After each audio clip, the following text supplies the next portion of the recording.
Sir माझ्यापेक्षा वरिष्ठ असणारे माझ्या आई माझ्याकडे वावगा होणार नाही. त्यांना महिला दिनाच्या सर्वांच्या शुभेच्छा. पाठीमागं माझा शिक्षक वृंद बसलेला आहे. त्या सर्व महिलांना, पालक वर्ग आहे त्या पालक महिला वर्गांना सगळ्यांना माझ्या महिला दिनाच्या शुभेच्छा. मला ही कल्पना कशी सुचली ते सांगते. त्या कल्पनेमागचा उद्देश काय? मी सहज एक यूट्यूबवर व्हिडिओ बघत होते. लता करे आजीचा एक व्हिडिओ बघितला. त्या लता करेची आजीची परिस्थिती खूप गरीब होती. संसाराला पिगळं घालायची, परिस्थितीला तोडजोड करायची. 3 मुली होत्या तिला. कशा बशा तरी त्या गरीबातील त्या मुलींची त्यांनी लग्न पार पाडली. आजीचं वय होतं 65, आजोबाचं वय होतं 70 होतं. सगळं व्यवस्थित चालू होतं. रोज शेतामध्ये जायचं, काम करायचं, पळापळीची कामं करायची. आणि अचानकच एक दिवस काय होतं, ते आजोबा आजारी पडतात. आजोबा आजारी पडल्यावर काहीतरी थोडंफार थंडी ताप असेल म्हणून सांगितलं, दवाखान्यात घेऊन जातात.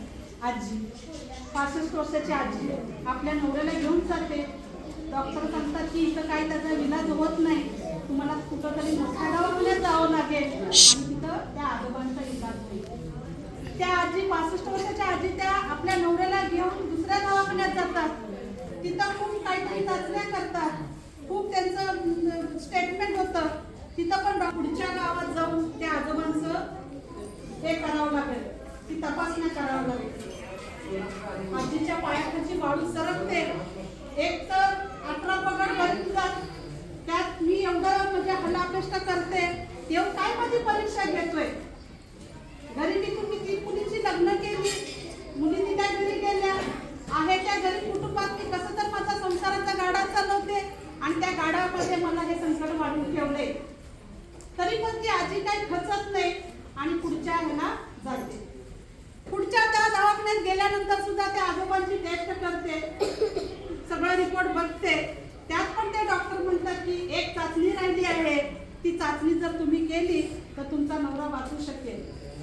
आजी तिथंच बाकडावर बसतात, ढसाढसा रडायला लागतात. देवा तू काय माझं संकट, माझी परीक्षा घेतोय. सगळ्या चाचण्या केल्या, अजून एक चाचणी राहिली, पण त्या चाचणीसाठी लागणार होते 1 लाख रुपये.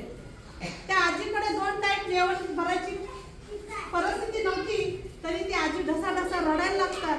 आता मी 1 लाख रुपये आणायचे कुठे? आजी न खचता रडते रडते अशी म्हणते, देवा त्या नवऱ्याला मरण तर देऊन टाक.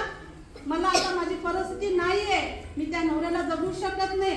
मी जेवढा होता तेवढा माझा प्रयत्न केले, पण इथून मला होणार नाही.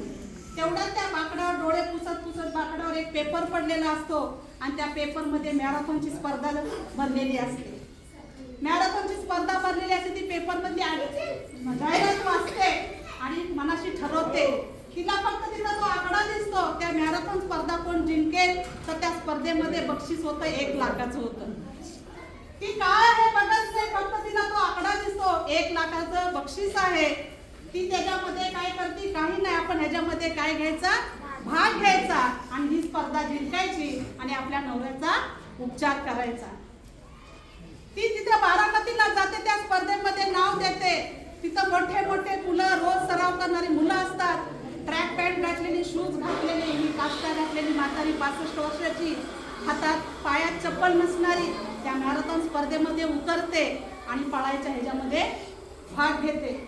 म्हातारी बेफाट सुटते, काही बघत नाही, पायामध्ये बूट नसतात, चप्पल नसते, काष्टा घातलेला असतो आणि ती म्हातारी बेफाट पळत असते. त्यामध्ये त्या म्हातारीचा पहिला नंबर येतो आणि ती जिंकते. यातून मला हे सुचलं की अशा जरी घरात परिस्थिती गरिबी असती तरी नातवांसाठी तळमळून त्या शिकवतात. बघते मी त्याचं की आजी येते, माझ्या नातवांचा कसा अभ्यास चाललाय, माझा नातू कशामध्ये कमी आहे. त्यामुळे मी मग मॅडमला संकल्पना सांगितली की मॅडम आपण असं करूया, महिला दिन तर आहेत, सगळ्या शिकून डॉक्टर कलेक्टर झालेले आहेत, ह्या आज्यांचा सत्कार कोण करणार, ह्या आज्यांचा सत्कार आपण आज करूया. आणि माझ्या ह्याला मॅडमनी सहमती दिली.